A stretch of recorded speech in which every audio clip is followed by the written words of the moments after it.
পাপমোচন একাদশীতে আপনারা হাতে জাস্ট এই নাম্বারটা লিখুন, আপনাদের কিন্তু হঠাৎ অর্থলাভ হবেই হবে।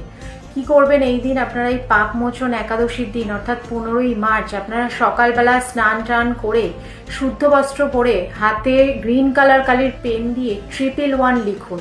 আপনার লেফট সাইড আপনার হাতে লিখতে পারেন বা আপনাদের শরীরের বাঁ দিকের অংশের যে কোনো জায়গায় কিন্তু আপনারা লিখতে পারেন। যাদের হয়তো কেউ দেখে নিলে প্রবলেম হবে তারা অন্য কোনো কোথাও লিখতে পারেন, কিন্তু শরীরের বাঁ দিকেই লিখতে হবে। গ্রিন কালার কালির পেন দিয়ে 111 লিখুন। লিখে আপনারা স্নান টান তো করে নিলেন, আগেই শুদ্ধ বস্ত্র পরে আপনারা শ্রীকৃষ্ণের সামনে রাধা রাধা রাধা রাধা জপ করবেন।